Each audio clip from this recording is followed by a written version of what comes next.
नमो नमः। आज हम रुचिरा तृतीय भाग अष्टम वर्गाय संस्कृत पाठ्यपुस्तक के प्रथम पाठ सुभाषितानी का दूसरा भाग पढ़ेंगे।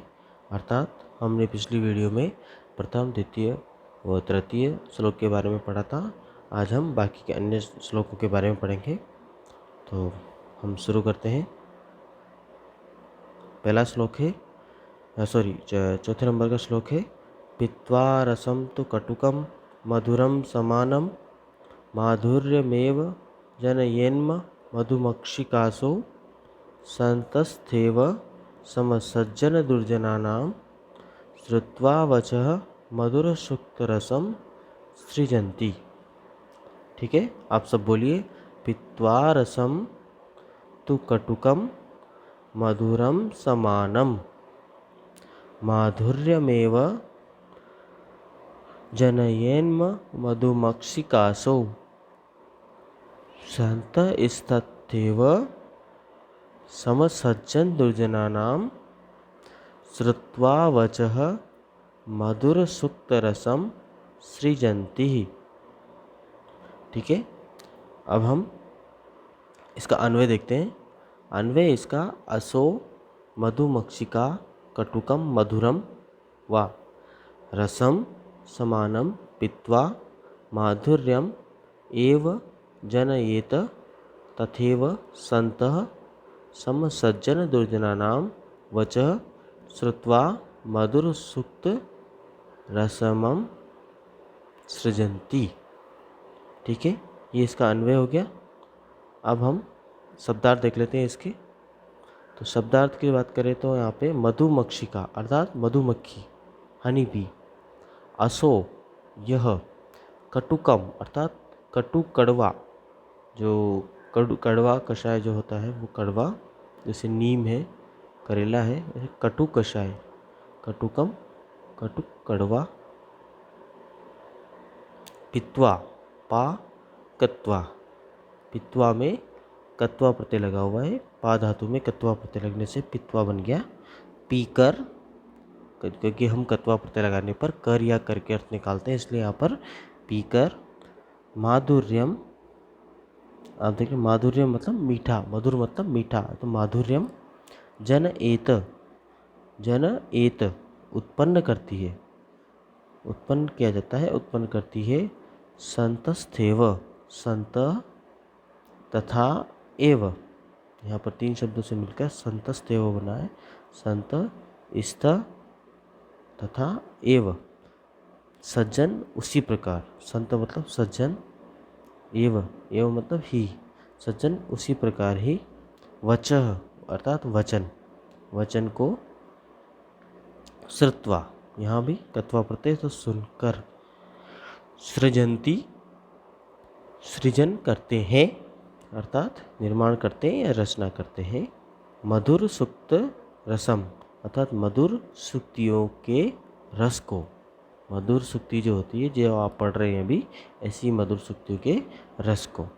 ठीक है, ये सारे इसके शब्दार्थ हो गए। अब हम इसके सरलार्थ की तरफ चलते हैं। तो यहाँ पर है, जिस प्रकार यह मधुमक्खी मीठे अथवा कड़वे रस को एक समान पीकर मिठास ही उत्पन्न करती है। अब आप श्लोक की तरफ बढ़िए। यहाँ पर है,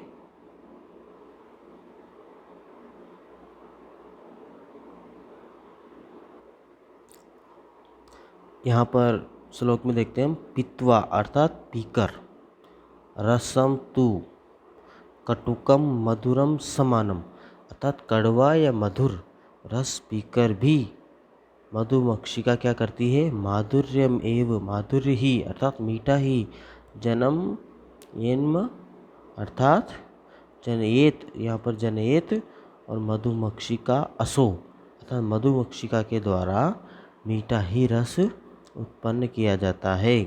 जिस प्रकार मधुमक्षिका फूलों से जो रस पीती है, मीठा या कड़वा जैसा भी रस पीती है, लेकिन वो जो हमें जो रस प्रदान करती है, शहद रूपी रस प्रदान करती है, वो मीठा ही होता है। ठीक है, तो आगे हम बढ़ते हैं। संत स्थित एव, इसी प्रकार सज्जन लोग भी, सज्जन लोग उसी प्रकार स्तत एव, उसी प्रकार ही सज्जन लोग सम सज्जन दुर्जना नाम, अर्थात समान रहते हैं। किसके? सज्जन और दुर्जनों की बात एक समान सुनकर सुक्ति रूपी रस का सृजन करते हैं। श्रुत्वा अर्थात सुनकर, संत स्ततेव सम सज्जन दुर्जना नाम, अर्थात सज्जनों और दुर्जनों की बात को सुनकर एक समान कौन रहता है? संत लोग रहते हैं। ठीक है, सज्जन लोग रहते हैं। तो संत आगे क्या करते हैं ये सुनकर? श्रुत्वा सुनकर, वच वच मतलब वाणी, वचन को, मधुर सुक्त रस सृजंती, अर्थात मधुर सुक्तियों के रस को सृजन करते हैं। ठीक है, तो मधुर सुक्तियों के रस का वो सृजन करते हैं, अर्थात उनको उत्पन्न करते हैं। तो इसका भाव हम देख लेते हैं। इसका भाव है, संत लोग सज्जन और दुर्जन में भेदभाव न कर दोनों की बात सुनकर अच्छी बातें करते हैं, अच्छी बातें कहते हैं। अर्थात जो संत लोग होते हैं वो स्थित प्रज्ञ के रूप में होते हैं, अर्थात किसी भी तरह से विचलित नहीं होते हैं, किसी भी दुख में, सुख में, क्रोध में और खुशी में। तो संत लोग क्या करते हैं? सज्जन, वैसे ही सज्जन व्यक्ति और दुर्जन व्यक्ति, अच्छे लोग और बुरे लोग जो उनको मिलते हैं उनमें कोई भेदभाव न करके दोनों की बात को सुनते हैं अच्छी तरह से और अच्छी बातें कहते हैं। और ऐसा ही क्या करती है? जैसे मधुमक्खी करती है। मधुमक्खी मीठा अथवा कड़वा दोनों रस को पीकर एक समान जब मधु पीती है तो मधु का ही निर्माण करती है। कौन सा? मधुर, मधुर रस का ही वो निर्माण करती है। ठीक है, तो हम अगले श्लोक की तरफ बढ़ते हैं। 5वां नंबर का श्लोक है, विहाय पौरुषम यो हि देवमेवावलंबते प्रसाद सिंहवत तस्य मूर्धिन तिष्ठन्ति वायसः। ठीक है, अब आप भी मेरे साथ बोलिए, विहाय पौरुषम यो हि देवमेवावलंबते प्रसाद सिंहवत तस्य मूर्धिन तिष्ठन्ति वायसः। ठीक है, तो अब अन्वय की तरफ बढ़ते हैं हम। अन्वय देख लेते हैं। यो हि पौरुषम विहाय देवम एव अवलंबते प्रसाद सिंहवत तस्य मूर्धिन वायसः तिष्ठन्ति। ठीक है, शब्दार्थ है इसके विहाय अर्थात छोड़कर, विहाय पौरुषम अर्थात विहाय छोड़कर, पौरुषम मेहनत परिश्रम को, पौरुष होता है परिश्रम और मेहनत। यह यहाँ लिखा हुआ है यो, तो यो का हो गया यह, इसका मूल शब्द है, और यह जो। ही मतलब निश्चय से, निश्चय से देवमेवा लंबते, देवम एव ही लंबते। देवम मतलब भाग्य को, देवम बोलते हैं हम भाग्य, लक को, एव एव मतलब ही आप जानते हैं, अवलंबते, अवलंब मतलब सहारा लेना, अवलंब सहारा, तो अवलंबते सहारा लेता है। अगला है प्रसाद सिंहवत, अर्थात प्रसाद मतलब महल। प्रसाद का अर्थ होता है महल, जो जहाँ पर राजा महाराजा रहते थे वो प्रसाद कहलाता था। तो प्रसाद अर्थात महल के द्वार, सिंहवत अर्थात प्रसाद महल के द्वार पर बने सिंह की तरह, सिंहवत मतलब शेर की तरह, सिंह मतलब शेर, लॉयन की तरह। तस्य उसके, तस्य उसके, मूर्धिन, मूर्धिन मतलब सिर, मूर्धिन मतलब सिर। तिष्ठन्ति अर्थात बैठते हैं, तिष्ठन्ति बैठते हैं, अंति लगा हुआ है इसलिए बहुवचन है, तो हम बैठते हैं। वायसा, वायस मतलब कौवा, क्रो, काकह जिसको कहते हैं संस्कृत में वायसा, और इसका सिंपल जो शब्दार्थ होगा, आसान शब्दार्थ वो काकह होगा। हिंदी में इसको कौवा बोलते हैं और अंग्रेजी में इसको क्रो बोलते हैं। ठीक है, तो इसका सरलार्थ देख लेते हैं हम। जो व्यक्ति निश्चय से पुरुषार्थ को छोड़कर भाग्य का ही सहारा लेते हैं, महल के द्वारा द्वार पर बने हुए, यहाँ पर गलत लिखने में आ गया है द्वारा, तो महल के द्वार पर बने हुए नकली सिंह अर्थात शेर की तरह उसके सिर पर कौवे बैठते हैं। आपने देखा होगा महल के ऊपर या महल के दोनों तरफ या जो प्रवेश द्वार होता है वहाँ पर शेर बने होते हैं। तो उन शेरों को जो उड़ते हुए कौवे खाकर उनके ऊपर आके बैठते हैं और भीट करते हैं वगैरह। तो आपने देखा है ऐसा। इसी तरह यहाँ पर लिखा हुआ है कि ऐसा ही कब होता है जब कोई मनुष्य, जब कोई व्यक्ति विहाय अर्थात छोड़कर, अर्थात क्या छोड़ देता है, पौरुषम अर्थात काम करना छोड़ देता है, मेहनत करना छोड़ देता है कोई इंसान, यो ही देव मेवा अलम्बते, वो और वो क्या किसका सहारा ले लेता है, भाग्य का, लक का, कि नहीं ये तो मेरा ऐसे हो जाएगा, मेरा लक है, मेरा लक से हो जाएगा, मैं काम नहीं करूँगा तो वो क्या करेगा, ऐसा अगर आदमी कोई है तो वो ऐसा हो जाएगा, अर्थात जो भाग्य का सहारा लेगा और अपने पौरुष या कार्य को छोड़ देगा, कार्य करना मेहनत करना छोड़ देगा, उसकी हालत ऐसी हो जाएगी कि महल के द्वार पर जो नकली शेर बना होता है और उसकी तरह सिर पर उसके जैसे कौवे बैठते हैं वैसे ही उसकी हालत हो जाएगी। वैसे ही आ, आ, आप देखें तो कि भाग्य पर निर्भर होने वाला व्यक्ति कभी भी यश को प्राप्त नहीं करता, कभी भी उच्च पद को प्राप्त नहीं करता, वो भाग्य को लेकर बैठा रहता है।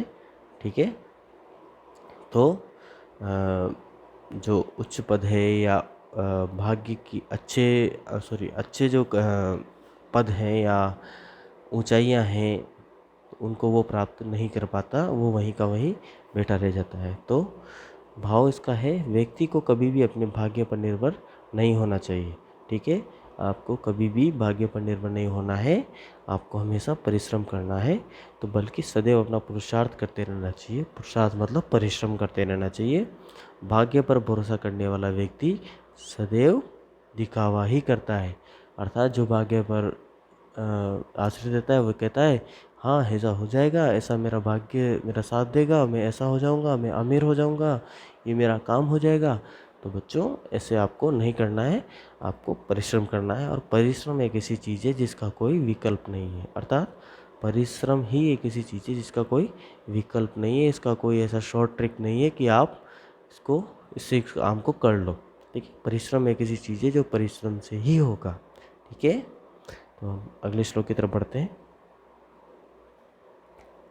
पुष्प पत्र फलच्छाया मूलवत्कल दारुभी धन्या महिरुहा येषां विमुख यान्ति नार्थिन। ठीक है। आप सब बोलिए पुष्प पत्र फलच्छाया मूलवत्कल दारुभी धन्या महिरुहा येषां विमुखम यान्ति नार्थिन। यहाँ पर ये जो पहली लाइन है पुष्प पत्र फलत छाया, ये पूरी एक साथ लाइन थी, मैंने इसको तोड़कर लिख दिया है आपके समझने के हिसाब से। तो अन्वय है इसका पुष्प पत्र फल छाया मूल वत्कल दारुभी महिरुहा धन्या भवन्ति येषाम अर्थिन विमुखा न यान्ति। अब इसके शब्दार्थ देख लेते हैं तो आपको पूरा समझ में आ जाएगा। पुष्प, सबसे पहले पुष्प आप जानते हैं फ्लावर, फूल। पत्र अर्थात लीफ, पत्ते। फल, फल आप जानते हैं सब। और छाया अर्थात जो पेड़ के नीचे की छाया होती है वो छाया। मूल अर्थात जो नीचे का तने के नीचे वाला भाग होता है वो मूल। वत्कल, वत्कल होते हैं उसकी चमड़ी, उसकी स्किन। ठीक है। तो वत्कल पेड़ की जो छाल है उसको भी हम बोल सकते हैं, वो पेड़ की छाल ही है जिसको स्किन बोलते हैं, पेड़ की वो त्वचा है। दारूबी लकड़ियाँ हो गई, दारूबी अर्थात लकड़ियों द्वारा। महिरुआ अर्थात वृक्ष, महिरुआ बोला जाता है वृक्ष को। मूल अर्थात जड़। पत्र पत्ते। धन्या धन्य है, धन्य अर्थात धन्य है। येषाम जिनके, जिनसे, जिनके या जिनसे, विमुखा, विमुख मतलब मुंह मोड़ने वाला, अर्थात जिनसे आप जैसे कभी किसी कार्य को लेकर आप मुंह मोड़ लेते हैं या उस कार्य को नहीं करना चाहते, तो वो एक मुंह विमुख कहलाता है। विमुख अर्थात मुंह मोड़ने वाला। न मतलब नहीं, यान्ति मतलब होते हैं, आर्थी न मांगने वाले, आर्थी न मतलब मांगने वाले। Very good. सरलार्थ फूल, पत्ते, फल, छाया। हम इसको ऐसा कैसा बोल देंगे, फूल, पत्ते, जैसा ऊपर लिखा हुआ है पुष्प, फल, पत्र, फल, छाया।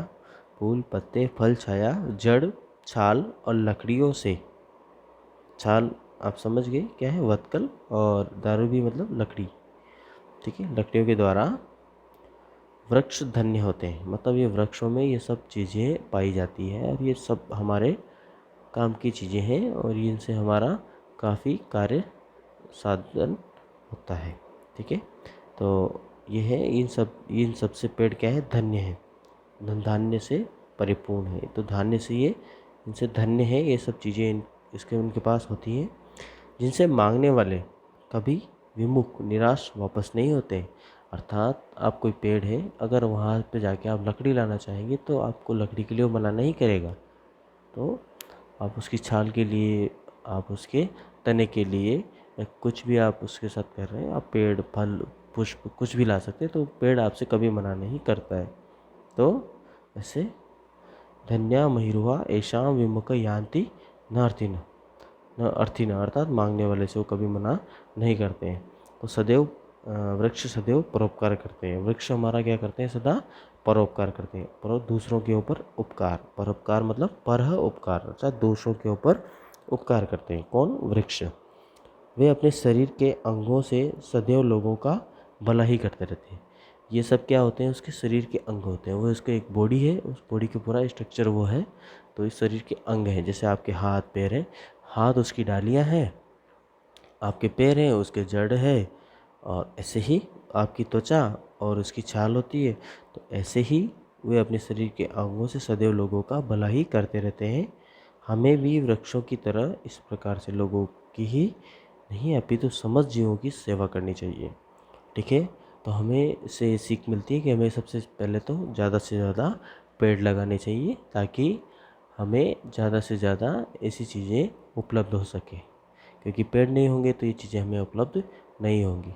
दूसरी है कि हमें सभी जीव जंतुओं की और जानवरों की, सभी मनुष्यों की इसी तरह उपकार करते रहना चाहिए, क्योंकि उपकार करेंगे हम तो हमें उपकार मिलेगा। क्योंकि हम दूसरों का उपकार करेंगे तो ही हमें कोई दूसरा हमारा उपकार करेगा। इसीलिए वैसे ये सोच कर नहीं करना चाहिए कि हमारा भी कोई उपकार करे, बस आप बिना किसी भाव के उपकार करते रहें, ठीक है।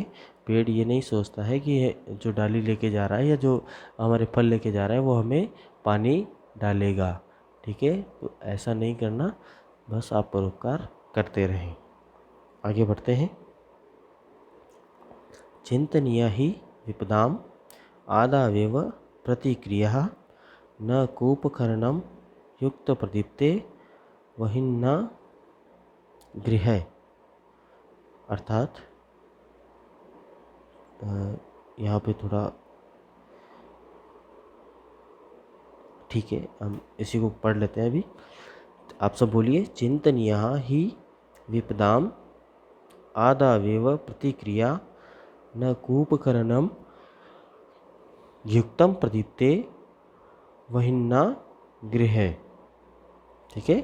तो अन्वय है इसका, ही विपदाम आदौ एव प्रतिक्रिया चिंतनीय वहिन्ना गृह प्रदीप्ते कूपर वचन वर्णम न युक्त। शब्दार्थ है इसके, कूप खननम अर्थात कुआं खोदना, कूप अर्थात कुआं, खनन मतलब खोदना, कुआं खोदना, वहिन्ना अग्नि के द्वारा, वही होती है अग्नि, तो वहिन्ना मतलब अग्नि के द्वारा, तृतीय विभक्ति एक वचन, तो वहिन्ना अर्थात अग्नि के द्वारा। चिंतनीय सोचनी चाहिए, चिंता मतलब सोचना, थिंक, सोचना चाहिए, चिंतनीय सोचनी चाहिए। ही अर्थात निश्चय से, ही निश्चय से विपदाम मुसीबतों का, विपदाम अर्थात विपदा मतलब मुसीबत, तो विपदाम मुसीबतों का, आदो एव, आदो मतलब आदि प्रारंभ, आदि का आदि और अंत होता है, आदि का अर्थ है विलोम अंत, अर्थात आदि का प्रारंभ, अंत का मतलब समाप्त। तो यहाँ पे आदो एव, एव मतलब ही, प्रारंभ में ही, प्रतिक्रिया अर्थात समाधान, उपाय, प्रतिक्रिया का अर्थ है यहाँ पे समाधान और उपाय या उपाय। युक्तम उचित, युक्त मतलब युक्ति, उचित उचित अच्छा। प्रदीप्ते जलनेपन, प्रदीप्त, दीप्त मतलब जलना, प्रदीप्ते जलने पर, सप्तमी विभक्ति एक वचन। गृहे अर्थात घर के या घर में, गृहे घर में। तो सरलार्थ इसका, निश्चय से विपत्तियों मुसीबतों का शुरुआत में ही इलाज सोचना चाहिए, अर्थात हमें पहले से निश्चय कर लेना चाहिए कि कोई विपत्ति या मुसीबत अगर आएगी तो उसकी शुरुआत में ही इलाज सोचना चाहिए। आगे से घर के जलने पर कुआं खोदना उचित नहीं होता, आगे से घर के जलने पर कुआं खोदना उचित नहीं होता। और इसका हम अभी जो अभी जो करंट में या फ़िलहाल में जो वाक़या हो रहा है, जो कोरोना वायरस पूरे विश्व में फैल रहा है, तो इसमें हम देख सकते हैं कि निश्चय से भारत ने शुरुआत में ही इसका समाधान कर लिया लॉकडाउन करके, अर्थात सबको घरों में रहने के लिए बोला और इसका ये समाधान निश्चय से पहले ही ढूंढ लिया गया। जैसे अगर ये नहीं ढूंढा जाता, जैसे इटली या अन्य देश हैं, उन्होंने घर से आगे से घर जलने पर कुआं खोदना उचित नहीं होता, ऐसा ही उन्होंने किया। वहाँ पर जैसे बीमारी पहले ही फैल चुकी थी, फिर जाके उन्होंने ये लॉकडाउन और अन्य सुविधाएं, अन्य कार्य, अन्य कदम उठाए। ठीक है, तो भारत ने उससे पहले ही कदम उठाए और उसका फ़ायदा ये हुआ कि हम अभी भी सुरक्षित हैं और धीरे धीरे ये समाप्त हो रहा है। ठीक है, तो ये इसका भी लाइव एग्जांपल मैं आपको दे रहा हूँ। और निश्चय से विपत्तियाँ अर्थात जैसी मुसीबतें जो आती हैं उनका शुरुआत में ही इलाज कर लेना चाहिए। ऐसे आपकी लाइफ जीवन में भी बहुत सी विपत्तियाँ आती हैं और उनका आपको शुरुआत में ही समाधान या इलाज सोच लेना चाहिए, क्योंकि आगे से घर के जलने पर कुआं खोदना उचित नहीं है। अर्थात अगर किसी का घर जल रहा है उस समय कोई कुआं खोदने थोड़ी ना जाएगा। ठीक है, तो कुआं पहले ही खोद लेना चाहिए कि हाँ, ऐसा नहीं कि कुआं ही खोदना चाहिए। मैं ये बताना चाहता हूँ कि पानी की व्यवस्था, जैसे घर जल रहा है तो पानी की व्यवस्था ऐसा पहले ही होना चाहिए कि यहाँ पे घर जलेगा, कभी भी ऐसी संभावना आ सकती है। ठीक है, तो ऐसी बहुत सी समस्याएं आपके जीवन में आती है, उनके बारे में समाधान पहले से ढूंढकर रखना चाहिए। हो सकता है विपत्ति कब आ जाए, या विपत्ति आने पर उसके प्रारंभ में ही उसका समाधान ढूंढ लेना चाहिए। ठीक है, भाव है इसका, प्रत्येक मनुष्य को समस्या का प्रारंभ से ही समाधान ढूंढ कर रखना चाहिए, जिससे यदि समस्या आती है तो वह मुसीबत या दुख का कारण न बन जाए। इसी में मनुष्य की भलाई है। समस्या सामने आ जाने पर समाधान ढूंढना उचित नहीं होता है। ठीक है, इसके कुछ शब्दार्थ हैं जो आपकी पुस्तक से लिए गए हैं, और पुस्तक में आपके चैप्टर के पीछे, पाठ के पीछे लिखे हुए हैं, इनको हम एक बार फिर देख लेते हैं। गुणगेशु अर्थात गुणियों में, स्वादु तोया, तोया मतलब जल अर्थात स्वादिष्ट जल, प्रभवंती अर्थात निकलती है, उत्पन्न होती है। समुद्रम असाध्य, समुद्रम असाध्य अर्थात समुद्र में मिलकर या पहुंचकर। भवन्त्य पेया, भवंती अपेया अर्थात भवंती अपेया नहीं पीने योग्य होती है। विषाणहीना अर्थात सींग के बिना, हीन मतलब बिना, विषाण मतलब सींग। खादन अपि, खादन अपि खाते हुए भी। जीवमान अर्थात जिंदा रहता हुआ, जीवमान अर्थात जिंदा रहता हुआ। पिशुनस्य अर्थात चुगलखोर, चुगली करने वाला। व्यसिन अर्थात बुरी लत वाले, इनके अंदर व्यसन अर्थात बुरी लतें हैं, वो व्यसिन। ठीक है। नराधिपस्य, नर अधिपस्य, अच्छा राजा, नर मतलब राजा, अधिपस्य मतलब अधीनता, नर राजा की अधीनता। जन एन्म मधुमक्षिकासो, मधुमक्खियाँ जन एन्म मतलब पैदा करती हैं, मधुमक्षिका असो मधुमक्खियाँ पैदा करती हैं। जनयेत मधुमक्षिका असो अर्थात निर्माण करती है, पैदा करती हैं।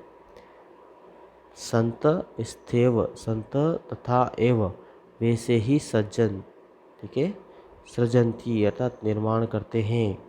वायस, वायस मतलब कौवा। वत्कल पेड़ की छाल। दारूबी मतलब लकड़ियाँ। महिरुषा वृक्ष, महिरुषा मतलब वृक्ष। और कूप खननम अर्थात कुआं खोदना, कूप मतलब कुआं, खननम मतलब खोदना। वहिन्ना अर्थात अग्नि के द्वारा, ठीक है। तो यहाँ पर हमने इन सबको देख लिया है। आप सब इनको याद कीजिए अच्छे से और श्लोक को याद कीजिए, ठीक है। तो इसके बाद हम इसके जो अभ्यास कार्य है उसको करेंगे, और आप अभ्यास कार्य मुझे करके भेजिए ताकि मैं चेक करके आपको गलत और सही और आपकी कठिनाई स्तर का पता लगे, आपको कितना याद हुआ है, ठीक है।